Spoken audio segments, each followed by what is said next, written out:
Uncle Bry here, pinaputok na pata or crispy pata sa araw na ito.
간다.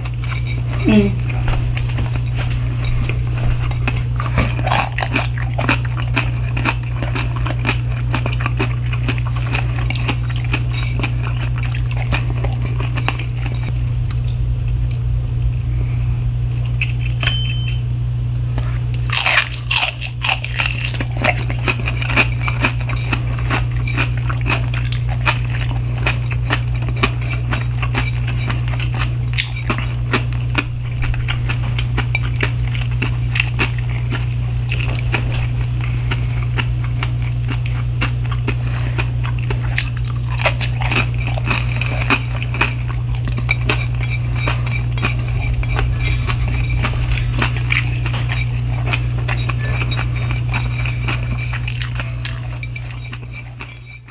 Grabe naman ang lutong nun, nakakabingi.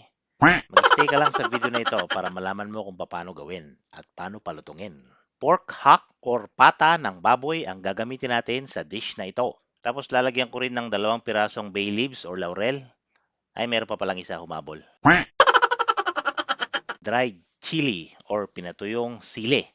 Tapos, star anise, lalagyan ko rin. Mga 2 piraso, okay na to. Kung masyadong madamit, malakas ang aroma. Tapos, lalagyan ko rin siya ng nutmeg, 1 piraso lang.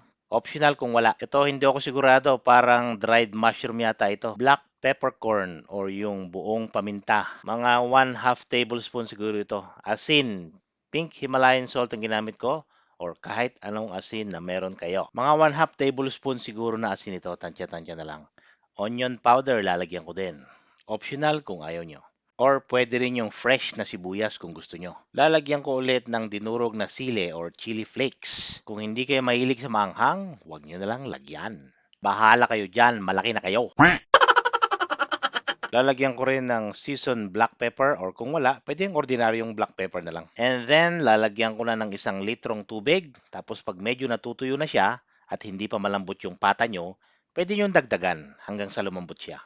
30 minutes to an hour kung nga palang pinakuluan ito in low heat. Huwag masyadong malakas yung apoy, no, kasi magkakanda, punit-punit yung balat ng pata nyo.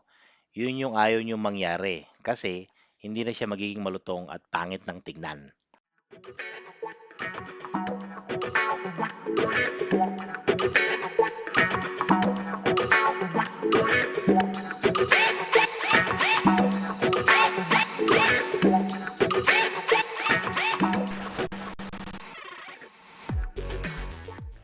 After 1 hour, ito na po ang kanyang itsura. Malambot na po yan, ano? Ang next step natin is i-drain yung tubig sa ating pata. Mas dry yung pata, mas maganda at mas malutong ang kalalabasan niya. So ang ginagawa kong procedure dito para matanggal lahat ng moist sa balat ng pata is i-bake natin. So, ilalagay mo natin siya sa baking rack para mag-drip or tumulo lahat ng tubig. I-set natin yung oven for 350 degrees Celsius. Tapos, ibibake ko ito ng 1 hour. Ito na yung itsura niya after 1 hour. As you can see, dry na dry yung balat. Pero juicy yung loob niya, ano? So, low heat lang ulit ang ating mantika para hindi tumalsik at hindi rin masunog ang balat. Kung napapansin nyo, isang pata lang yung nilubog ko sa mantika. Kasi yung isa, papuputukin natin. Bubuhusan naman natin siya ng mainit na mantika. Gusto ko kasing pag-eksperimentuhan kung ano ba ang mas malutong, yung nilubog sa mantika o yung binuhusan ng mainit na mantika. Ayan, medyo pumutok-putok na yung balat niya, no? Tapos naging golden brown na rin. Napakasarap tingnan, no? So, ang ginawa ko rito, 5 minutes or 5 to 10 minutes each side before nyo baliktarin. After 10 minutes na pagpiprito, i-drain na natin yung mantika. Ilalagay ko siya sa ibabaw ng ating baking rack para doon mag-drip or tumulo yung kanyang mga excess na mantika. Tapos ipahinga nyo lang ng konti, pwede nang kainin. So, ito na yung ating isa pang pata. Bubuhusan natin siya ng mainit na mantika. Make sure na dapat mainit yung mantika para pumutok yung balat. Kung nakita nyo yung unang buhos ko, hindi siya masyadong pumutok kasi hindi pa masyadong mainit yung mantika. Kailangan mainit na mainit yung mantika para pumutok yung balat.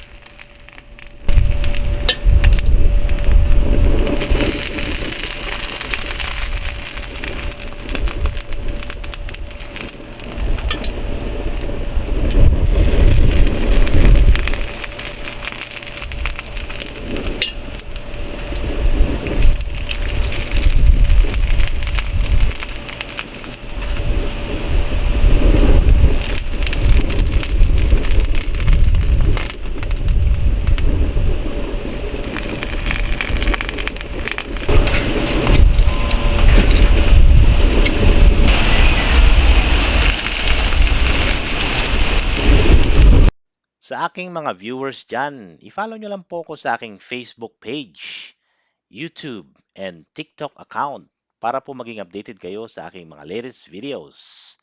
Maraming salamat sa inyong palaging panonood. Ito na naman po ang inyong lingkod, Uncle Bry, signing off. Maraming salamat. Bye-bye!